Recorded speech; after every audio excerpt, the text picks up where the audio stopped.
खंडेला विधानसभा से पिछली बार कांग्रेस पार्टी के उम्मीदवार रहे सुभाष मील आज हमारे साथ हैं। सुभाष, पिछली बार हार और जीत का अंतर बहुत कम रहा था। अब की बार क्या देख रहे हैं, क्योंकि चुनाव सर पे हैं और जहां तक मैं पता कर रहा था लोग कह रहे थे कि मेहनत बहुत किया आपने। अब की बार अच्छा माहौल है। पिछली बार मेरा पहला चुनाव था और सबसे बड़ा कारण मेरा चुनाव में हारने का ये रहा कि पार्टी के लीडर मेरे साथ नहीं थे और जो वर्तमान विधायक हैं उनका एक लंबा राजनीतिक समय हो गया था और आखिरी चुनाव के नाम पे उन्होंने चुनाव लड़ा तो उससे भी एक सिंपैथी हो गई थी।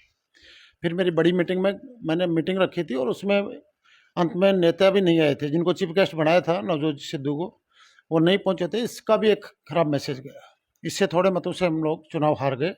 लेकिन अब की बार पूरे 5 साल हमने पूरी फील्ड के अंदर रहकर हमारी पूरी टीम ने जनता की सेवा करने का काम किया, तो मुझे पूरा भरोसा और अच्छा माहौल है कि अब की बार हम चुनाव जीत जाएंगे। सुभाष भाई, यहां से निर्दलीय कांग्रेस पार्टी के बागी ने निर्दलीय चुनाव लड़ा और महादेव सिंह खंडेला जी ने, और वो विधायक बने। चुनाव जीतने के बाद में वो फिर से कांग्रेस पार्टी में चले गए। आप सचिन पायलट के करीबी हैं, कितना भरोसा है कि अब की बार पार्टी आपको टिकट देगी, या फिर निर्दलीय चुनाव में जाने का मन बना के बैठे हैं आप? देखिए, मुझे पिछले 15 साल से मैंने पार्टी के साथ पूरी निष्ठा के साथ काम किया। मुझे जहाँ भी पार्टी जिम्मेदारी देती है, कहीं भी ऐसा कोई स्टेट नहीं है हिंदुस्तान का जहाँ पे हमारी टीम ने पार्टी के लिए महीने 2-2 महीने तक कैंपेन नहीं किया हो। पार्टी हमको जिम्मेदारी देती है, हम उसको बखूबी निभाते हैं और जहाँ कहीं भी आंदोलन होते हैं, विरोध प्रदर्शन होते हैं, तो वहाँ भी हमारी बहुत महत्वपूर्ण भूमिका होती है। इसलिए पहली बात तो यह है कि मुझे पूरा विश्वास है पार्टी मुझे टिकट देगी। और अब की बार जो हर जगह बड़े लीडर्स के जो स्टेटमेंट आ रहे हैं कि पार्टी विनिंग जो क्राइटेरिया होगा वो विनिबिलिटी का होगा, तो निश्चित रूप से मुझे पूर्ण विश्वास है। हर सर्वे के अंदर मेरा नाम टॉप में है, हर लोगों की जुबान पे मेरा नाम है, तो निश्चित रूप से सर्वे भी मेरा टॉप गया है, तो मुझे टिकट पार्टी देगी। सुभाष भाई, मैं ये पूछ रहा हूँ कि ये सर्वे का आपको कैसे पता लगता है? क्योंकि किसी भी नेता से बात कर रहे हो तो वो यही कहता है कि सर्वे में मेरा नाम टॉप पे गया है। हम लोग बड़ी कोशिश करते हैं कि सर्वे का पता लगे कि ये जाते कहाँ से हैं, और कैसे पता लगता है कि टॉप पे गया है नेता? मैं किसी दूसरे नेता से बात करूंगा, वो भी यही कहेगा कि सर्वे में मेरा नाम टॉप पे गया है। ये पता लगता है जनता से। सर्वे होता है जनता के अंदर, और जनता, मैं पिछला चुनाव भी मैंने लड़ा है। पिछली बार लोगों की जो आवाज़ थी और आज जो आवाज़ है उसमें दिन और रात का अंतर है। पिछली बार लोगों की आवाज़ थी कि ये भाई 5-10 हज़ार वोट आएंगे इसके, और आवाज़ आज की ये है कि आज तू किसी भी सिंबल से चुनाव लड़े लेकिन हम तेरे को चुनाव जिताएंगे। पब्लिक मेरे को आके ये बोल रही है कि अगर पार्टी तेरे को टिकट नहीं देती है तो टिकट हम देंगे। तो निश्चित रूप से सर्वे जनता का होता है, तो जनता का निश्चित रूप से मेरा टॉप पे सर्वे है।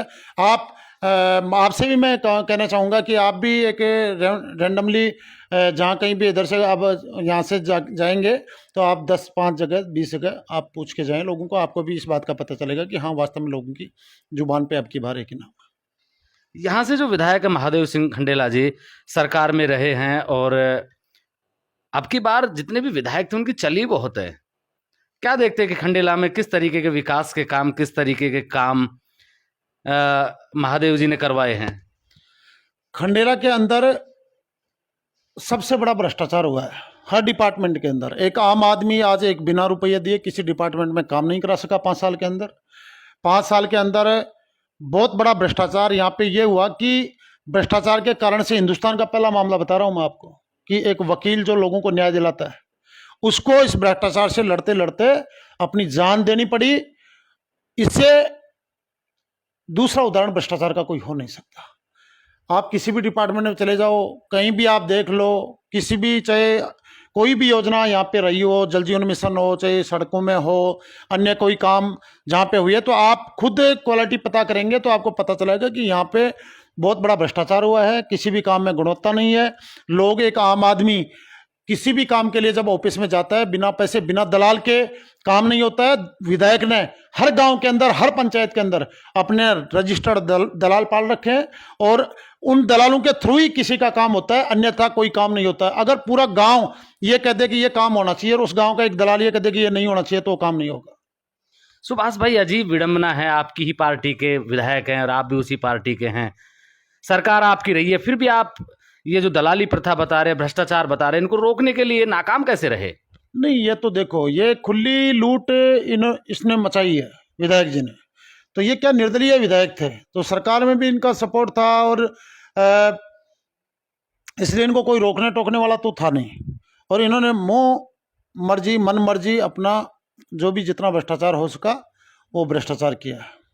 और आपने भी जनता के कपड़े उतरने दिए, ताकि जनता के कपड़े उतरेंगे, परेशान होगी तो अगली बार सुभाष मील याद आएंगे उनको।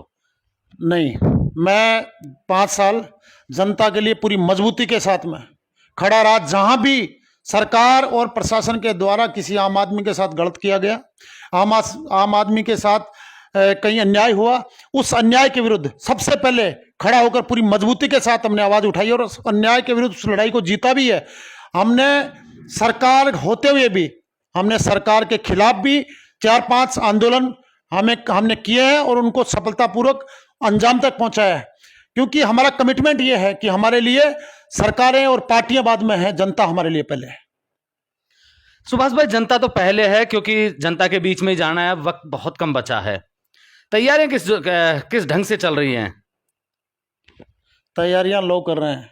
अब की बार लोगों में इतना बड़ा उत्साह है, हमने पूरी विधानसभा में पिछले लास्ट 2 ढाई महीने में हमने 10 प्रोग्राम किए वरिष्ठ नागरिक सम्मान समारोह। पिछली बार हमारी एक हवा बनाई गई थी कि ये तो लड़के लड़के हैं, बड़े बुजुर्ग इनके साथ में नहीं है। और अब की बार जब हमने ये प्रोग्राम पूरे विधानसभा में रखे 10 प्रोग्राम, आप उनके वीडियोस देखेंगे, आप उनके फोटोज देखेंगे। ये अलग बात है आप नहीं पहुंच सके, यहाँ पे आपका एरिया भी थोड़ा दूर है, लेकिन मैं आपको उनके वीडियोज भी दिखाऊंगा। 10 प्रोग्रामों के अंदर हमने लगभग 35,000 बड़े बुजुर्गों और माताओं बहनों का सम्मान करने का काम किया और बड़ी संख्या के अंदर लोग उसमें आए आशीर्वाद देने के लिए। और हमें भी मौका मिला कि हमें बड़े बुजुर्गों का और माताओं बहनों का आशीर्वाद मिला। आप जब वीडियो देखेंगे तो पता चलेगा कि शायद ही कहीं कोई ऐसा दूसरा लीडर हो जिसकी संख्या में, इतनी बड़ी संख्या में माताएं बहनें।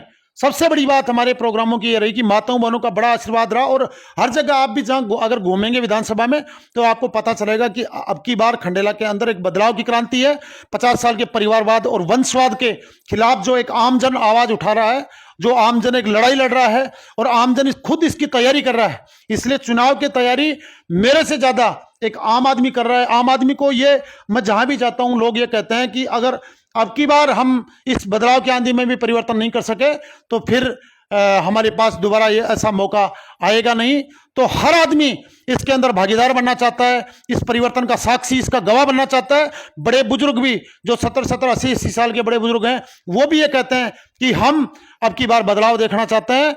और यहां तक वो लोग, जनता यहां तक कह रही है कि अगर ये दोनों नेता जो पहले से राज करते हैं पिछले 50 साल से, अगर दोनों एक गाड़ी में बैठ के भी अगर प्रचार करेंगे तो इनकी गाड़ी को पार नहीं करेंगे। भाई सुभाष, तेरी ही गाड़ी को पार करेंगे। हर जगह से एक ही आवाज आ रही है। इसलिए तैयारी अब की बार जनता कर रही है और आप जहां भी जाएंगे तो लोगों में एक उत्सव का माहौल है। शायद ऐसी एकमात्र विधानसभा जो राजस्थान के अंदर खंडेला ऐसी होगी जहां पे 5 साल तक लगातार चुनावी चर्चा चली है। हर चौपाल में, हर गांव में, हर चाय की थड़ी पर 24 घंटे चुनाव की चर्चा कभी भी यहाँ पे रुकी नहीं है। लोग हर जगह एक ही बात करते हैं कि यार हमें पिछली बार पता नहीं था कि तेरे इतने वोट आ जाएंगे, हमें पिछली बार पता नहीं था कि आप इतनी नजदीक तक पहुंचाओगे, वरना हम पिछली बार ही आपको मौका दे देते। इसलिए मुझे तैयारी की कोई चिंता नहीं है। जनता आगे से चलकर जगह जगह, अभी तक तो टिकटों का बंटवारा नहीं हुआ, अभी तक तो नामांकन नहीं भरे गए, लेकिन इसके बावजूद पिछले 1 महीने से जहां गांव के अंदर ढाणियों में, छोटे छोटे मोहल्लों में लोग रात को 12-12, 1-1 बजे तक मीटिंग करा के और मुझे बुला रहे हैं और सहयोग कर रहे हैं, समर्थन कर रहे हैं और साथ हो रहे हैं। इसलिए मुझे इस बात की चिंता नहीं है, क्योंकि अब की बार जनता ही यहां की चुनाव की तैयारी कर रही है। अभी तो यहाँ से निर्दलीय और कांग्रेस के मान लेते हैं, क्योंकि कांग्रेस में शामिल हो गए थे, पहले कांग्रेस पार्टी के थे। इनसे पहले बंसीलाल जी थे जो 2 बार से यहाँ विधायक भी रहे और मंत्री भी रहे। उन पे आप खामोशी ओढ़ लेते हैं उनके बारे में कुछ भी कहने से? नहीं, खामोशी जनता नहीं ओढ़ रखी है उनके बारे में। जनता का बेसिकली ये मानना है कि वो कहीं भी यहाँ पे दिखाई नहीं दे रहे हैं, कहीं उन्होंने विपक्ष की भूमिका नहीं निभा पाए। उन लोगों को बेसिकली क्या है कि ये जो दो परिवार है, इनको सिर्फ और सिर्फ अपने परिवार की चिंता है, सिर्फ अपने परिवार के भविष्य की चिंता है, और ये दोनों केवल इसी जुगाड़ में है कि कैसे भी करके हम अगली पीढ़ी को अपनी सत्ता को हस्तांतरित करें। लेकिन जनता आपकी बार बड़ी बारीकी से देख रही है। इन 5 सालों के अंदर शुरू में चुनावों के तुरंत बाद में, विधानसभा चुनावों के तुरंत बाद में ऐसी परिस्थितियां आई जो कभी हमने और आपने कभी सुनी नहीं। कोरोना जैसी महामारी जिसमें सब लोग घरों में बंद हो गए थे, छोटे छोटे जो रोजगार के धंधे थे वो लोगों के बंद हो गए थे, और उस समय पे जरूरत थी लोगों को कि जो जरूरतमंद परिवार थे या जो जरूरतमंद व्यक्ति थे कि उनकी मदद हो, वो बड़ी अपेक्षा की नज़रों से जनप्रतिनिधियों की तरफ देख रहे थे। लेकिन ये बड़ी विडंबना है कि जो पिछले 50 साल से जनता के वोट से बारी बारी से राज कर रहे थे दोनों परिवार, इन्होंने दोनों ने अपने घर के दरवाजे बंद कर लिए, अपने घर में दुबक्के बैठ गए। कहीं भी आप कोई भी व्यक्ति पूरे विधानसभा में, मैं आपको भी कहता हूं, एक व्यक्ति अगर आपको ये मिल जाए कि कोरोना में एक भी गरीब आदमी का आंसू इन दोनों नेताओं ने पहुंचा हो, तो मैं राजनीति छोड़ सकता हूं। लेकिन हमने और हमारी पूरी टीम ने बड़ी मजबूती के साथ एक रोड मैप बना के हमने कहीं से भी व्यवस्था की। हम कोई इतने धनाढ़े नहीं है, लेकिन जो अच्छे काम के लिए कदम उठाता है तो आप जैसे भाई उसकी बहुत से लोग मदद करते हैं। हमने पूरा एक रोड मैप बना के पूरी विधानसभा के अंदर, चाहे जरूरतमंद व्यक्तियों को राशन सामग्री देने की बात हो, चाहे दवाइयां वितरित करने की बात हो, चाहे कोरोना की दूसरी लहर के अंदर जो ऑक्सीजन की बहुत कमी, हर जो ज्यादातर रोगी ऑक्सीजन की कमी के जो दिखाई दे रहे थे, ऑक्सीजन सिलेंडर निःशुल्क देने की बात की गई हो। हमने घर घर जाकर लोगों की मदद करने का काम किया। चाहे हमारे बाहर जो मजदूरी खाने कमाने के लिए जो हमारे लोग बाहर गए हैं दूसरे प्रदेशों में, या हमारे स्टूडेंट्स जो बाहर गए हुए हैं, उनको घर तक सकुशल पहुंचाने की बात हो, हमने लगभग 450-500 लोगों को परमिशन भी दिलाने का काम, उनकी गाड़ियों को परमिशन दिलाने का काम किया। और वो भी एक बड़ा कड़ा, एक कठिन सा प्रोसेस था, लेकिन हमने कैसे भी करके उन लोगों को घर तक पहुंचाने में, जिसने भी हमें याद किया, उनकी मदद की। पिछले दिनों आपने देखा होगा कि गाय माता के, आप कह रहे हैं कि भाई आप इनको क्यों याद नहीं करिए। ये वो लोग हैं जो चुनाव के अंदर गौ माता का नाम लेते हैं, गाय की बात करते हैं, गाय के भले की बात करते हैं, गाय की पूजा की बात करते हैं। लेकिन आप देखेंगे कि आप जब लोगों से पता चलेगा आपको कि जब गाय के अंदर, जब गौ माता पीड़ा के अंदर आई, जब उस पर लंपी नाम की महामारी ने कहर ढाया, तो ये लोग कहीं भी, एक भी जगह, एक भी गाय की सेवा करने के लिए बाहर नहीं निकले। जब लोग, इनके कार्यकर्ता कहते थे इनको कि साहब आप भी बाहर निकलो, सुभाष मिल के लोग गाय की सेवा कर रहे हैं, दवाइयां दे रहे हैं, जगह जगह जा रहे हैं, घर घर जा रहे हैं, तो ये लोग एक तो व्यंग कसते थे कि भाई गायों के कौन से वोट लगते हैं यार, ये तो ऐसे ही ठाले बुले घूम रहे हैं, इनका कोई मतलब नहीं है। तो मैं आपको ये कहना चाहता हूं कि जब ये लोगों को जरूरत थी, जब लोगों को उम्मीदें थी, जब लोगों को अपेक्षाएं थी इन लोगों से, क्योंकि किसी ना किसी ने इनको एक एक बार तो वोट निश्चित रूप से दिया है, तो उन लोगों को बहुत बड़ी उम्मीदें थी इस वक्त में कि ये लोग आएंगे, हमारी मदद करेंगे। लेकिन ये लोग बाहर नहीं निकले, घरों में दुबके रहे।